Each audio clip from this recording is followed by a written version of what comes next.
बहुत सारी बीमारियों पे मैंने ट्रीटमेंट दिया है लोगों को। बट डे बाय डे जो मैं देख रहा हूँ लोगों के बीच में एक मानसिक तनाव बढ़ता जा रहा है। और जब मैं उस तह तक पहुंचा तो मुझे पता चला उसके पीछे सेक्सुअल प्रॉब्लम्स हैं।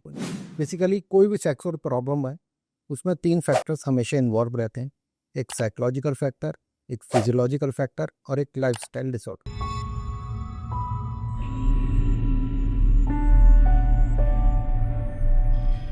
आप सबका स्वागत है एक नए एपिसोड में आयुर्दर्शन के। मैं वैद्य पीयूष जुनेजा।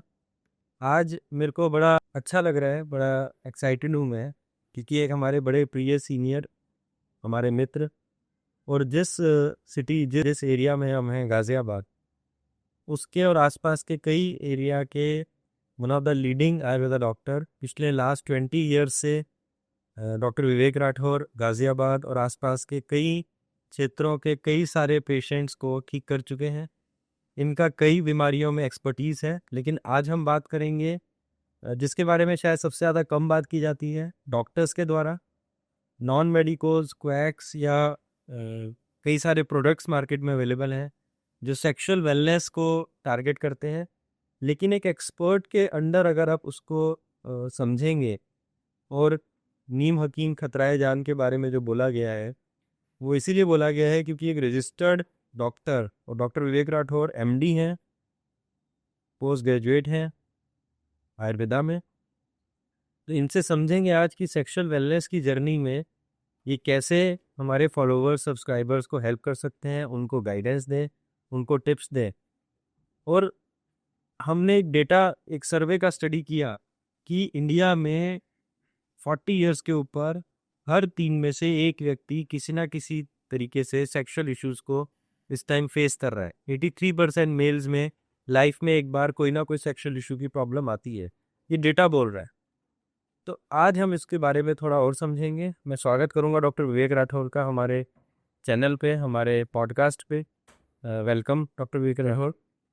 तो आप हमारे दर्शकों को बताएं कि जैसे आजकल हम इरेक्टाइल डिसफंक्शन की बात करते हैं या जो सेक्सुअल परफॉर्मेंस है मेल्स की, वो दिन प्रतिदिन काफ़ी उसमें कंसर्न्स आ रहे हैं। एक तरफ दुनिया में व्याग्रा है या ऐसी कई सारी सॉल्यूशंस अवेलेबल हैं, बट एक तरफ लोग आयुर्वेद को देखते हैं जिसमें सेफ, साइड इफ़ेक्ट फ्री, चाहे फिर हम शिलाजीत की बात करें, चाहे हम अश्वगंधा, मूसली या ऐसी कई जड़ी बूटियों की बात करें, जो करोड़ों अरबों रुपए का मार्केट आज की डेट में बन चुका है सेक्सुअल वेलनेस के नाम पे। लेकिन इन सब के बीच में जो आयुर्वेदिक डॉक्टर्स और वैद्य हैं वो सेक्सुअल वेलनेस पे काफ़ी कम बात करते हैं। आप जैसे काफ़ी कम वैद्य हैं जो ऐसे खुल के प्लेटफॉर्म पे आके इसके बारे में बात करते हैं। तो आप उसमें क्या गाइडेंस हमारे फॉलोवर्स को या सब्सक्राइबर्स को देना चाहें? थैंक यू डॉक्टर पीयूष, मुझे इस मंच पे लाने के लिए। एक्चुअली मैं पिछले 20 सालों से प्रैक्टिस कर रहा हूँ और बहुत सारी बीमारियों पे मैंने ट्रीटमेंट दिया है लोगों को। बट डे बाय डे जो मैं देख रहा हूँ लोगों के बीच में एक मानसिक तनाव बढ़ता जा रहा है। और जब मैं उस तह तक पहुंचा तो मुझे पता चला उसके पीछे सेक्सुअल प्रॉब्लम्स हैं। घर में जो डिस्टरबेंस चल रहा है, दोनों पार्टनर्स के बीच में जो डिस्टरबेंस है, उसके बीच में एक सेक्सुअल परफॉर्मेंस एक बहुत बड़ा मैटर है। राइट। डे बाय डे ये प्रॉब्लम इसलिए बढ़ रही है क्योंकि लोग बहुत ज़्यादा स्ट्रेस में, एंजाइटी में रहते हैं और सेडेंट्री लाइफस्टाइल को अपना लिया लोगों ने। बेसिकली कोई भी सेक्सुअल प्रॉब्लम है उसमें 3 फैक्टर्स हमेशा इन्वॉल्व रहते हैं। एक साइकोलॉजिकल फैक्टर, एक फिजियोलॉजिकल फैक्टर और एक लाइफस्टाइल डिसऑर्डर। ये साइकोलॉजिकल फैक्टर्स की अगर मैं बात करूं तो कुछ कारण होते हैं, जैसे स्ट्रेस है, एंजाइटी है, फियर है, लैक ऑफ कॉन्फिडेंस है या परफॉर्मेंस एंजाइटी है। ये कारण मिलके पेशेंट को इरेक्टाइल डिस्फंक्शन की प्रॉब्लम को क्रिएट कर रही है। दूसरा है फिजियोलॉजिकल फैक्टर्स। मतलब फिजियोलॉजिकल का मतलब है शरीर में कोई ना कोई कमी हो जाना। जैसे वेस्कुलर डिजीज में ऐसा होता है, ब्लड फ्लो, पेनारी में ब्लड फ्लो कम हो जाता है, या डायबिटिक पेशेंट्स हैं, नर्व डैमेज हो गई, वेसल्स श्रिंक होने लगती है, या फिर हार्मोनल इम्बैलेंस, जैसे टेस्टोस्टेरोन हार्मोन जो है वो कम हो जाता है या प्रोलैक्टिन जो है वो बढ़ जाता है। ऐसे बहुत सारे फिजियोलॉजिकल फैक्टर्स हैं। और तीसरा एक फैक्टर लाइफस्टाइल। आजकल जो लोगों का ट्रेंड बन गया है, पार्टीज वगैरह में स्मोक करने लगे हैं, ड्रिंक ज़्यादा करने लगे हैं, डिफरेंट ड्रग्स यूज़ करने लगे हैं, उसके कारण भी ये प्रॉब्लम बढ़ती जा रही है। तो ये 3 फैक्टर ऐसे हैं जो डे बाय डे लोगों के बीच में बढ़ते जा रहे हैं, जिसके कारण उनको सेक्सुअल परफॉर्मेंस में प्रॉब्लम होने लगी है, और वही कारण है जो घर में कलेश पैदा कर। तो क्या आयुर्वेद से इन प्रॉब्लम्स का सॉल्यूशन हम दे पा रहे हैं? क्या जो आजकल प्रोडक्ट का एक उत्पाद का मार्केटिंग का बिजनेस चल रहा है कि आप ये फलाना प्रोडक्ट खरीद लीजिए, ये दवाई खरीद लीजिए, ये ले लीजिए, वो ठीक है आपके हिसाब से? देखिए, मेरा मानना ये है कि जो ऑनलाइन प्रोडक्ट की जो सेल बढ़ी है, और या लोग खुद केमिस्ट शॉप पे जाके परचेज कर लेते हैं, वो बिल्कुल गलत है। हम्म। क्योंकि हर एक मेडिसिन हर एक व्यक्ति के लिए सुइटेबल नहीं है। ये सिर्फ एक डॉक्टर ही जज कर सकता है कि किस पेशेंट को कौन सी दवाई देनी चाहिए, क्योंकि पेशेंट जो है अपनी बीमारी को नेट पे सर्च करता है। प्रॉब्लम अगर उसको इरेक्टाइल डिस्फंक्शन की है, तो वो अपने को सोचता है कि उसे प्री मैच्योर इजेकुलेशन का इशू है, तो वहाँ पे कंफ्यूज हो जाता है, और कंफ्यूजन के कारण वो ऑनलाइन प्रोडक्ट को सर्च करता है, और वो ऑनलाइन प्रोडक्ट्स कुछ इस तरीके के होते हैं जो फायदे की जगह नुकसान दे देते हैं। तो मेरी जो एक पर्सनल एडवाइस है, मैं यही कहूँगा कि अगर कोई भी पेशेंट सेक्सुअल प्रॉब्लम से पीड़ित है, तो आप अपने आसपास किसी भी, या तो आयुर्वेदिक चिकित्सक को या कोई सेक्सुअल वेलनेस का स्पेशलिस्ट है, उससे कंसल्ट कीजिए, अपनी प्रॉब्लम को बताइए। अगर वो एडवाइस आपको कुछ देता है मेडिसिन, या फिर वो आपको सेल्फ मोटिवेशन के लिए कहता है या काउंसलिंग के लिए कहता है, तो आप उसको फॉलो कीजिए। अपनी या किसी की और के द्वारा बताई गई मेडिसिन, या फिर यूट्यूब पर या नेट पे या ऑनलाइन जो मार्केट में प्रोडक्ट बिक रहे हैं, उनसे आप बचिए, क्योंकि जिस फायदे के लिए आप कोशिश कर रहे हैं उस मेडिसिन का कंज्यूम करना, हो सकता है वो आपको नुकसान दे जाए। राइट। तो इसमें डॉक्टर साहब, जैसे कि हम ये समझना चाहेंगे, मैं अपने दर्शकों और फॉलोअर्स को भी बताना चाहूँगा कि एक तरफ हम बात कर रहे हैं इरेक्टाइल डिस्फंक्शन की, जहाँ पर इशू तनाव का आता है। मेल्स में अगर हम बात करें तो लिंग के तनाव के प्रॉब्लम से रिलेटेड अलग अलग इरेक्शंस हैं, नहीं हैं, कंप्लीट हैं, या प्रीमेच्योर इजैकुलेशन जिसकी हम बात करते हैं, तो हमारा टाइमिंग इतना कम है कि वो अपनी फीमेल पार्टनर को सेटिस्फाई नहीं कर पा रहे हैं, उसको प्रीमेच्योर इजैकुलेशन बोला जाता है। कई तरीके के प्रोडक्ट्स, कई तरीके के ट्रीटमेंट्स, कई क्वैक्स हैं जो मार्केट में बेच रहे हैं, और जनता उनसे भ्रमित भी हो रही है। तो मैं आपको ये एक रिक्वेस्ट करूँगा कि आप एक गाइडेंस दें कि क्या चेकलिस्ट या क्या एक इंसान अगर इन व्याधियों से ग्रसित है, तो उसके पास एक सेल्फ एनालिसिस कोई टूल उसको समझाएं, या वो कैसे, कहाँ जेन्युइन विशेषज्ञों से कनेक्ट होना चाहें तो हो सकें। आपसे तो डेफिनेटली हम कमेंट सेक्शन में डिटेल्स डाल देंगे, कोई कनेक्ट होना चाहे तो क्या समझना चाहिए कि वो भ्रमित ना हो और मिसगाइड ना हो, ये हम थोड़ा सा आपसे एक यहाँ पर गाइडेंस लेना चाहेंगे। देखिए, मैं आप सभी लोगों को कुछ बात बताना चाहता हूँ। सबसे इम्पोर्टेंट चीज़ ये है कि इंडिया में ऐसा होता है कि मेल को अगर कोई प्रॉब्लम होती है, तो वो उसको एक्सेप्ट नहीं करता है, वो डॉक्टर के पास जाने से बचता है। वो सोचता है कि मैं फिट हूँ, और वो ये सोचता है अभी शायद ये प्रॉब्लम है, थोड़े दिन के बाद दूर हो जाएगी। मगर कोई भी चीज़ अगर अभी एक्यूट है, आप उसको समय देंगे स्वयं ठीक होने के लिए, तो वो क्रॉनिक में कन्वर्ट हो जाएगी। दूसरी चीज़, अगर आप में कोई प्रॉब्लम है, तो आप खुल के किसी से डिस्कस कीजिए कीजिए किसी डॉक्टर से कंसल्ट कीजिए। और यही कारण है कि आप लोग बचते हैं डॉक्टर्स के पास जाने से, अपनी प्रॉब्लम को बताने से बचते हैं। तो आप सभी लोगों को मैं ये एडवाइस देना चाहता हूँ कि अगर आपको लगता है आप में कोई कमी है, अगर आप महसूस कर रहे हैं कि ये कमी है आपके अंदर, आप किसी भी आयुर्वेदिक फिजिशियन के पास जाके आप कंसल्ट कर सकते हैं।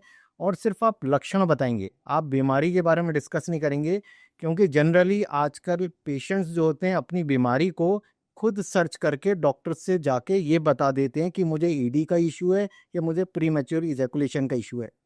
इसमें डॉक्टर भी कंफ्यूज हो जाते हैं। जब डॉक्टर उनकी हिस्ट्री लेते हैं, पता चलता है कि आपको बीमारी कोई और है, और आप बता कुछ और रहे हैं। इसलिए आप सिर्फ लक्षण बताएंगे, डॉक्टर ही जज करेगा, डॉक्टर ही आपको बताएगा इन्वेस्टिगेशन के बाद कि आपको कौन सी प्रॉब्लम है। दूसरी चीज़ ये है कि एक सेल्फ कॉन्फिडेंस होता है, जो आजकल लोग पहले से ही इस चीज़ को मानने लगे हैं कि शायद वो असक्षम है फिजिकल रिलेशन बनाने में। तो उन लोगों को सेल्फ मोटिवेशन की ज़रूरत है। उनका कॉन्फिडेंस कम हो गया है, और जब कॉन्फिडेंस कम हो जाएगा तो एक्साइटमेंट कम हो जाता है, और एक्साइटमेंट कम होने के कारण पेनिस में इरेक्शन नहीं होता है, तो जिसके कारण वो सेटिस्फैक्टरी फिजिकल रिलेशन नहीं बना पाता है।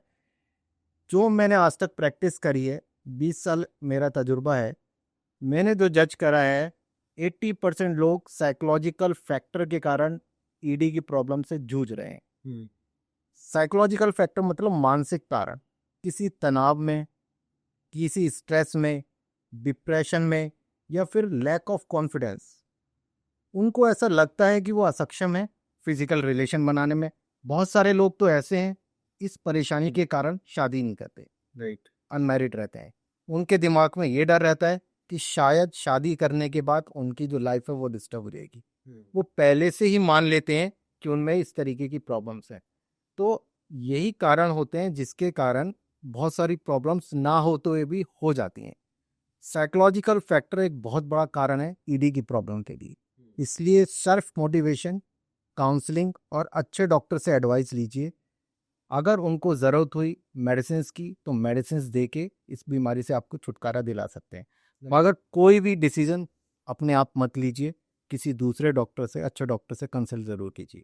तो डॉक्टर साहब, जैसे आपने मेडिसिन की बात करी, तो ये कहा जाता है, हमारे दर्शक, हमारे फॉलोवर्स कई बार हमसे पूछते हैं कि क्या आयुर्वेद की जब हम बात करते हैं तो बहुत महंगा इलाज है क्या?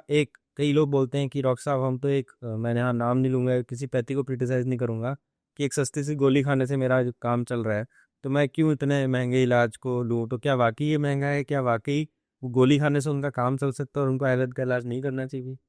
देखिए, ये सिर्फ एक रूमर्स हैं कि आयुर्वेदिक ट्रीटमेंट गर्म होता है और आयुर्वेदिक ट्रीटमेंट महंगा होता है। जिस किसी भी रोग की चिकित्सा है, उसकी कॉस्टिंग उस रोग से कोई भी मायने नहीं रखती है। हमारे शरीर सप्त धातुओं से निर्मित है: रस, रक्त, मांस, मेद, अस्थि, मज्जा, शुक्र। शुक्र धातु में दोष आने पे ही इस तरीके की व्याधि होती है। अगर हम इस रोग की बात करें तो रोग का जो प्रोसेस है वो थोड़ा समय लगता है, क्योंकि सबसे पहले अगर किसी में कोई दोष आया है किसी धातु में, तो पहले रस, फिर रक्त, फिर अस्थि, मज्जा, शुक्र, इस तरीके से सातों स्टेप्स जो हैं वो क्योर होंगे। और महंगे और सस्ते की इलाज की बात अगर मैं आपको बताऊं, एक गोली अगर आपको तुरंत फायदा दे रही है तो उसके साइड इफेक्ट्स हैं, वो नुकसान दे सकती है। क्योंकि आयुर्वेद जो है रसायन और वाजीकरण पे काम करता है। रसायन और वाजीकरण शरीर में जाते हैं, समय लेते हैं, क्योंकि आयुर्वेद एक ऐसी पैथी है जो बीमारी को रूट कॉज से ठीक करती है। ज़रूरत से ज़्यादा अगर समय लग रहा है तो हो सकता है वो ट्रीटमेंट गलत है, मगर आयुर्वेद इतना डिले प्रोसेस नहीं है। समय लगता है बीमारी को जड़ से ख़त्म करने के लिए, मगर कोई इंस्टेंट रिलीफ दे रहा है तो उसके साइड इफ़ेक्ट ज़रूर होंगे। मार्केट में बहुत तरीके के ऐसे प्रोडक्ट्स आते हैं जिसमें लिखा होता है कि आयुर्वेदिक है और 1.5 से 2 घंटे में असर करते हैं। ऐसा पॉसिबल है ही नहीं आयुर्वेद में। कुछ द्रव्य ऐसे हैं जो असर करते हैं, मगर उनके लिए भी समय चाहिए होता है। जैसे अश्वगंधा है, गोक्षुरा है, मूसली है, इस तरीके के आयुर्वेदिक कंटेंट हैं। बट अपने आप से इन प्रोडक्ट्स को ना लें, डॉक्टर की एडवाइस से इन प्रोडक्ट्स को लें।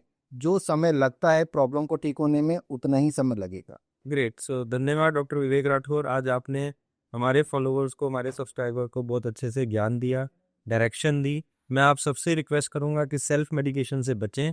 आप डॉक्टर विवेक राठौर जैसे एक्सपर्ट्स के साथ हमारे साथ जुड़ सकते हैं। इनके बारे में, इनके कमेंट डिटेल्स में आप सर्च करें। इनके बारे में आपको कोई भी क्वेरी है, हमारी पेज को फॉलो करें, उस पर कमेंट दें, हम आपको इनसे डायरेक्ट कनेक्ट करेंगे। एंड हम चाहेंगे कि आप ये वीडियो, अगर आपको पसंद आए तो ज़्यादा से ज़्यादा लोगों से शेयर करें और उनको ये समझाएं कि आपकी इन सारी प्रॉब्लम्स का इलाज पॉसिबल है, अच्छा इलाज है, साइड इफ़ेक्ट्स नहीं है, एंड आप इन सब प्रॉब्लम से निजात पा सकते हैं। तो प्लीज़ आप हमारे साथ जुड़े रहें, हमें फॉलो करते रहें, सपोर्ट करते रहें, एंड अगले एपिसोड में फिर आपसे मुलाकात होगी। धन्यवाद।